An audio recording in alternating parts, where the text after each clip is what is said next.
दिलों में अपनी बेताबियां लेकर चल रहे हो तो जिंदा हो तुम। ये लाइन आपको याद आ गई होगी। और कुछ बेताबियां मुझे लगती हैं कुछ पता ठिकाना परमानेंट इंसानों में ढूंढ लेती हैं, क्योंकि उनको पता है कि वहां से कुछ क्रिएटिव और अच्छा निकलने वाला है। ऐसे ही बेहद खास मेहमान फरहान अख्तर साहब आज हमारे साथ जुड़ रहे हैं। आज तक पर इस इंटरव्यू में बहुत स्वागत है आपका। और आपके साथ हैं रितेश सिद्धवानी जो कि प्रोड्यूसर है इस फिल्म के, और रेजी घाई जो कि डायरेक्टर है इस फिल्म के। आप सभी का बहुत स्वागत है।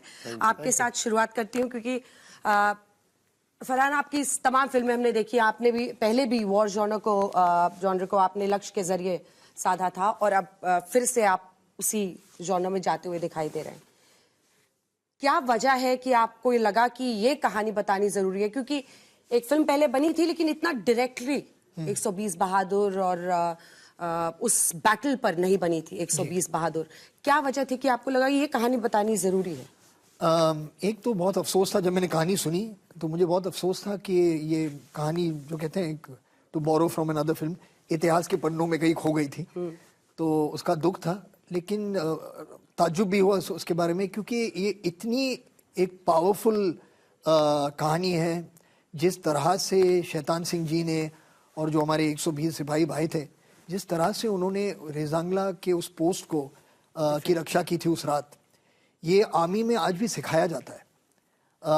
लेकिन अगर आप किसी से सिविल सोसाइटी में पूछेंगे तो बहुत कम लोग होंगे जो जानेंगे कि उस रात को रेजांगला, बैटल ऑफ रेजांगला में क्या हुआ था। तो I felt it was an important story to be told, meaningful story to be told about the armed forces, and I was immediately on board. अगला सवाल जो मेरा आने वाला है वो तुरंत ही एक आरोप से जुड़ेगा कि आजकल राष्ट्रवाद और हाइपर राष्ट्रवाद की एक बहस छिड़ गई है फिल्मों में। लोग उरी के दौरान भी ये चर्चा हुई और भी फिल्में, लेकिन आपने लक्ष्य की है, so you have that to put forth. लेकिन फिर भी क्या आपको लगता है कि फिल्म इंडस्ट्री में एक दौर गुजरता है जब हम एक फॉर्मूला लगता है कि भाई अब लोगों को ये फिल्म पसंद आ रही है, इस देश में एक मिजाज है और उस मिजाज के हिसाब से अगर मैं एक फिल्म बनाऊंगा तो उसके सफल होने के चांसेस ज्यादा हैं? ये तो मतलब सालों से ये हमारा एक परंपरा रही है हमारी फिल्म इंडस्ट्री की, कि कोई भी फिल्म अगर बहुत चल जाती है, हिट हो जाती है, तो बहुत से लोगों को लगता है कि अब ऐसी फिल्में चलेंगी और ऐसी फिल्में बनानी चाहिए। तो दिस इज नॉट न्यू। लेकिन वही फिल्में चलती हैं जो अच्छी होती हैं। ऑडियंस उन्हीं फिल्मों को आके दर्शाता है जो उन्हें लगता है कि इसमें एक कहानी है, इसमें इमोशंस है, इसमें एक दिल है। वो चीज़ें बहुत ज़रूरी हैं। अगर कोई भी क्रिएटिव इंसान सिर्फ दिमाग से फिल्म बनाता है तो वो डिज़ाइन मेरे ख्याल से कहानी में या वो एक्सपीरियंस में दिख जाती है। सो इफ़ डायरेक्टर का नज़रिया बहुत इम्पोर्टेंट होता है और किस इंटेंशन से फिल्म मेकर ने फिल्म बनाई है, मेरे ख्याल से these are very important things. तो मेरा ये मानना है कि राष्ट्रवाद पे फिल्में बननी चाहिए। I am not a big fan of hyper राष्ट्रवाद, मगर राष्ट्रवाद पे फिल्में बननी चाहिए, देशभक्ति फिल्में बननी चाहिए। मनोज जी ने इतनी मतलब कमाल की फिल्में बनाई हैं। Nobody would ever say he was jingoistic, but he inspired you, he made you love your country more. तो in that same when we are making this film called 120 बार। अब मैं बाकी दोनों के पास जाती हूँ। समाज का रिफ्लेक्शन आपको दिखता है आज के समाज का इस फिल्म में, डायलॉग्स में, या डायरेक्टर साहब भी इसको आंसर करें तो ज्यादा इंटरेस्टिंग रहेगा। आपने भी कुछ लोगों से इंटरेक्ट किया क्या समझने के लिए कि आजकल लोगों की फीलिंग्स पहले से अलग है क्या? बहुत अलग है। पर मैं चाहता हूँ कि इस फिल्म के बाद लोग आर्मी को दूसरे नजरिए से देखने लगे। बिकॉज कभी कभी मैं पढ़ता हूँ जब आता है अखबारों में या सोशल मीडिया पे कि सरहद पे हमारे जवान, why do we need the Indian army. So my father was in the army.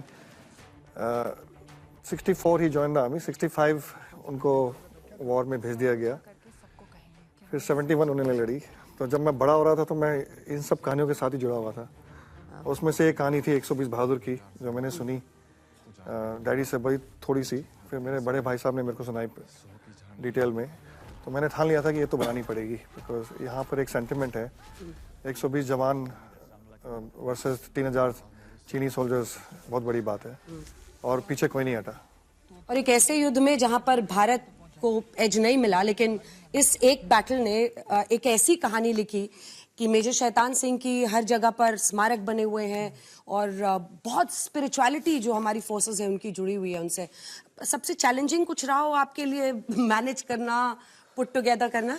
I think challenging या जो रिस्पॉन्सिबिलिटी होती है कि आप जब एक कहानी को ट्रू इंसिडेंट्स पे कर रहे हो और आप एक इरा को रिक्रिएट कर रहे हो, you have to just stay as far as possible to the facts and that is your responsibility. तो आई थिंक लेकिन उनके लिए जो एक रिसर्च टीम थी, जो लेखक थे राजीव हमारे जो प्रोडक्शन डिजाइनर थे, जो डीओपी थे, जो पूरे, तो आई थिंक उन्होंने सब ने मिलके जिस तरीके से कहानी को पेपर से स्क्रीन पे लाइफ पे मतलब given life to it is commendable. तो आई थिंक वो एक होता है ना, as a producer, as a production house, you are supposed to support that vision, give them everything they can.